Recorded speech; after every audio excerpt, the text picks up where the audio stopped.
안녕하세요. 제가 이번에 가지고 온 종목은 셀트리온 제약을 가지고 왔습니다. 지금 시장의 분위기 그리고 이제 개별 일정 하나 지나가고 있는 것에 대한 변동성 때문에 생각 이상으로 많이 빠지는 모습이 보여지고 있죠.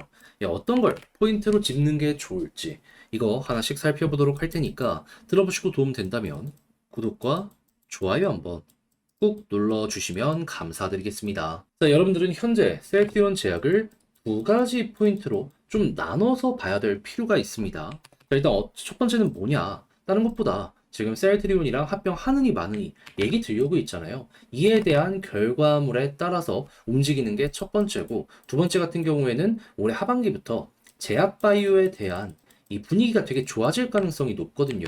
그러면 요게 계속 유지된다면 떨어지더라도 올라갈 가능성 높은 요거. 자, 그렇게 해서 1번부터 조금만 디테일하게 말씀드리면, 정확하게 어제 합병에 대한 설문조사가 마무리가 되었습니다. 근데 아무래도 제약 쪽은 오케이겠지만 기존의 셀트리온은 계속 뉴스에 나오는 것처럼 놓일 가능성이 높잖아요. 그래서 16일 이사회에서 결론이 난다라고 하니까 요걸 좀 보시면 되는데, 대략 남은 시간은 3일이란 말이에요. 그러면 단타실 분들은 요 3일간 있을 변동성 요거 하나 노려보시면 될 것 같습니다. 근데 개인적으로 단타보다는 조금 더 길게 보는 걸 선호하는데, 근데 이제 중요한 건 뭐다? 여기서 만약에 안 되는 모습이 보여지게 된다면 셀트리온 제약은 어쩔 수 없이 조정이 한 번 더 나올 거라서 장기적으로 보더라도 조정 이후를 생각하는 이런 식으로 해서 봐야 될 것 같습니다. 만약에 이게 오케이가 나오게 된다면은 그럼 이런 조정 없이 한 번 더 올라갔다가 연말까지 계속 가는 거고요. 근데 이거를 우리가 지금 당장 뭐 결과물을 알 수는 없다 보니까는 그냥 저는 개인적으로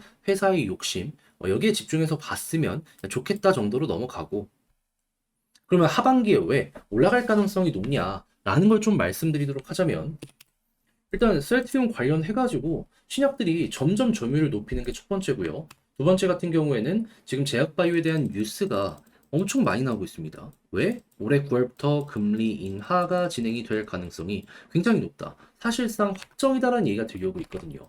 성장주이인 만큼 시장에 돈이 많이 풀려 있어야지 미래의 배율을 끌고 올 수 있잖아요. 그러니까 이에 대한 기대감이 커지니까 딱 맞네. 우리가 최적화네. 라는 평가가 많아서 야 이거 올라간다 지금 홍보까지도 굉장히 많이 되고 있다라는 거예요. 근데 이번 주에 이제 소비자 물가지수부터 시작해서 생산자 물가지수 미국의 소매 판매가 발표가 되거든요. 여기서 만약에 2%랑 가까워지는 모습이 보여지게 된다면 어떻게 될까요? 9월에 대한 기대감이 훨씬 커질 거고, 9월뿐만 아니라 연말까지도 25bp씩 인하를 했을 때 안 쉬고 금리 인하한다라는 요게 되게 많거든요. 여기에 조금 더 강력함이 실리게 될 겁니다. 갑자기 50bp 인하하는 모습이 보여질 수도 있을 것이고, 그러면 이제 이거를 여러분들이 만들어 간다 라고 생각을 하면은, 합병 성공했다? 그러면 이제 이렇게 올라가는 거고, 합병 실패했다? 조정이 나왔다가 요 이슈 나왔을 때 한 번씩 요렇게 올라가는 거. 이때가 되었을 때는 여러분들 그저 맞춰서 이렇게 움직여야겠다 이런 생각을 하시면서 전략을 구축을 해보시면 좋을 것 같고, 자, 이걸 바탕으로 수급과 차트를 본다면 얘는 외국인이 굉장히 중요한데, 어제까지는 조금 들어오다가 최근에 다시 마이너스가 나오긴 했거든요. 그래서 요게 컴백이 되기 전까지는 좀 보수적으로 보셨으면 좋겠습니다. 그리고 나서 이제 떨어진다라고 했을 때 어디 방어가 가장 베스트냐, 요 안에서 움직이는 게 베스트입니다. 좀 더 많이 빠지더라도 이렇게만 넉넉하게 보고 버티게 된다면 여기를 중심으로 횡보할 가능성이 높아지게 될 거거든요. 그러면 위에 있는 이평선들이 쭉 내려올 겁니다. 그러면 여기에서 이제 수급 괜찮아지는 거 보고 과거에 돌파가 완벽하게 실패했던 61선 여기 위에서 자리 잡게 된다면은, 그러면 보통 240도 그렇고 480도 그렇고 61선을 중심으로 이렇게 턴하는 경우가 되게 많거든요. 그죠? 여기를 중심으로 이렇게 쭉 올라가는 모습 한 번 더 보여줄 수 있을 겁니다. 그러면 이제 이 모습 나왔을 때 연말까지 끌어보는 거죠. 그리고 내년에 금리 인하에 대한 이제 확률이 떴을 때 생각했던 것보다 속도가 빠르다 하면은 그때까지 또 한 번 이 길이를 늘려보는 식으로 해서 길게 장기 투자 한번 해보는 것도 상당히 괜찮고요. 근데 요거는 여러분들 상황에 맞춰서 보는 거지 제가 뭐 강조할 부분은 아니다 보니까 그냥 이런 식으로도 볼 수 있구나 참고 정도 해주시면 될 것 같습니다.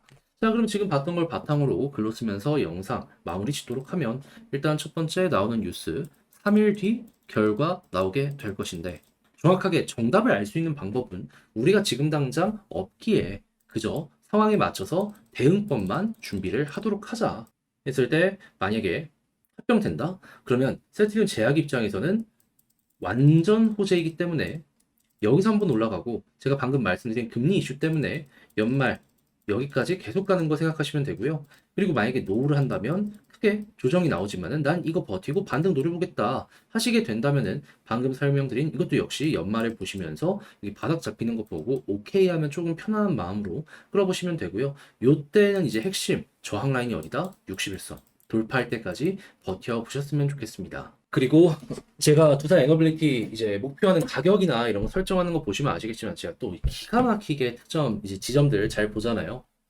요거는 다음 영상을 통해서 그 자리가 오면 또 한 번 더 말씀을 드리도록 할 테니까 그때 가서 같이 확인해 주시면 될 것 같고요. 제가 지금까지 준비한 영상이 여러분들께 마음에 들었다면 구독과 좋아요 한번 부탁드리며 이상 주식 정리해드리는 주정남이었습니다. 날씨 더운데 남은 시간 화이팅 하셨으면 좋겠네요. 감사합니다.